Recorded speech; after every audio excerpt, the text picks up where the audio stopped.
Christmas is all about.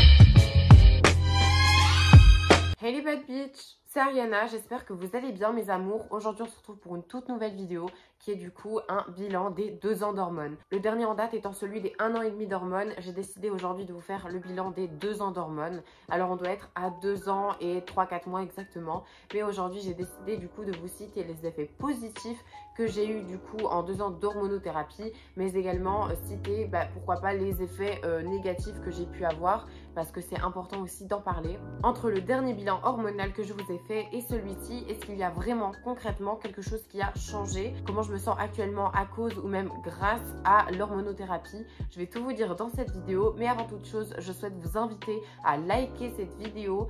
C'est super important pour le référencement. N'hésitez pas à me mettre un petit commentaire, un petit coucou ou me partager vos expériences. Dites-moi si vous êtes hormoné également depuis tant de temps ou même si jamais vous allez bientôt avoir votre traitement hormonal. J'aime trop savoir un petit peu l'avancée aussi de ma communauté, comment ça se passe pour vous, parce que c'est vrai que moi je me retrouve souvent seule derrière la caméra, mais j'aime bien également savoir ce qui se passe pour vous. Vous pouvez également vous abonner à ma chaîne YouTube. On approche, je crois, les 2100 abonnés. Ça me ferait super plaisir, guys. Donc abonnez-vous, ça ne coûte rien, c'est 100% gratuit et moi ça me fait super plaisir. Je vous invite aussi à me rejoindre sur mon Instagram que je vous affiche tout de suite à l'écran. Et maintenant, on va passer à la vidéo sans plus tarder. Let's go. Alors on va commencer au niveau du corps. Alors tout ce qui est corporel, c'est assez spécial pour moi dans le sens où au niveau de la poitrine, au bout de 1 an et demi, ça a commencé à vraiment se stabiliser. Donc voilà, au niveau de ma poitrine, au bout d'1 an et demi, ça n'évoluait plus trop. Je vous avoue que après voilà, j'ai fait mon opération d'augmentation mammaire au mois de juillet. Donc d'ailleurs, ça m'a changé la vie. N'hésitez pas d'ailleurs, je vous mettrai dans le petit i le vlog que je vous ai fait à ce sujet. Je vous ai tout vlogué cette journée-là et c'était vraiment incroyable. Au niveau du coup de l'aspect corporel, au niveau des graisses, tout ça, on va dire que ça s'est un peu déplacé. C'est placé dans mes cuisses, un petit peu dans mes fesses. Bon, on en est très loin des critères de beauté que j'attends de moi-même. Mais bon, on ne peut pas tout attendre non plus de soi-même quand on fait une transition. Après voilà, moi j'ai un métabolisme qui n'agit pas du tout sur mon poids. D'ailleurs, je tenais à le préciser, souvent on me pose la question, est-ce que toi tu as pris du poids en commençant la prise d'hormones, etc. Car moi j'ai pris beaucoup de poids, etc. Et souvent j'ai tendance à dire que c'est une question de métabolisme et c'est sûr et certain. Moi au niveau du poids, je n'ai pas vraiment pris de poids, si ce n'est juste une répartition des graisses qui a été pour moi pas si ouf que ça, mais au moins c'est quelque chose qu'on peut rajouter dans cette vidéo. Et mes cheveux ont énormément poussé. Voilà, niveau pouce, franchement, on est pas mal. Ils sont toujours aussi beaux, sincèrement. Pourtant, je ne prends pas de compléments de soins, genre trucs Luxéol, des gummies, tout ça. Je ne prends rien de tout ça. La levure de bière, j'ai arrêté depuis quelques années. Donc vraiment, c'est uniquement les hormones qui font que mes cheveux sont jolis. Niveau pilosité, je suis très déçue. Alors moi, j'étais sous décapeptyle. D'ailleurs, j'ai pu discuter avec plusieurs personnes trans sur Instagram qui m'ont dit que le décapeptyle était du coup un réel problème pour leur santé dès la prise, donc avec des effets secondaires du coup à court terme mais également à long terme, donc ils sont beaucoup plus dangereux. Encore une fois, c'est vous et votre personne. Il y a un moment où quand j'ai commencé mon traitement hormonal, mes poils étaient limite inexistants et devenus super clairs, ils poussaient presque plus vraiment, et maintenant c'est tout l'inverse. J'ai l'impression qu'ils ont foncé, que au contraire ils poussent super vite et que en fait malgré mon bon bloqueur de testostérone, et ça ne change absolument rien.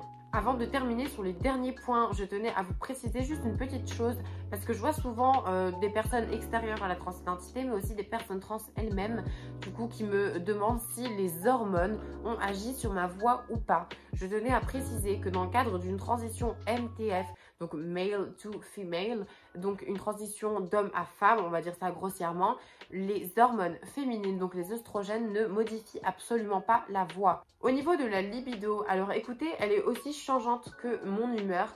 Sincèrement, j'ai l'impression qu'on est un peu jumelles sur ce niveau-là. Je trouve que malheureusement, c'est un peu tabou de parler de libido dans le cadre d'une transition, mais personnellement, je le fais depuis le début et je trouve que c'est super important. Alors personnellement, ma libido, il y a des moments, je vais être une grosse sasa. Sincèrement, j'aurais envie de bouffer du cobra, mais par la suite, j'aurais complètement plus envie du tout. Et ça peut durer des jours, voire des semaines, et en fait, c'est super aléatoire. C'est ultra changeant, ne vous attendez pas non plus à prendre un traitement hormonal et avoir une libido de ouf. Après, si vous en avez une, écoutez, tant mieux et profitez, il n'y a pas de tabou ici. Pour le dernier sujet, on va parler de mon humeur et de mon moral en ce moment. Comment ça va? Est-ce que mon traitement a un peu stabilisé les choses au niveau du coup de comment je me sens, comment j'arrive à vivre et tout ma vie? Surtout que le traitement hormonal y est pour beaucoup. En général, lorsqu'on commence, etc., on a tendance à être beaucoup trop déprimé. En général, c'est dû à la baisse de la testostérone. Écoutez, étonnamment, ça va beaucoup mieux. J'ai l'impression que je me sens revivre en ce moment. J'ai l'impression que j'arrive à me trouver des petites passions aussi. C'est ça qui est cool, à changer un petit peu mon quotidien, etc. Et du coup, ça me fait vraiment être beaucoup mieux dans ma vie.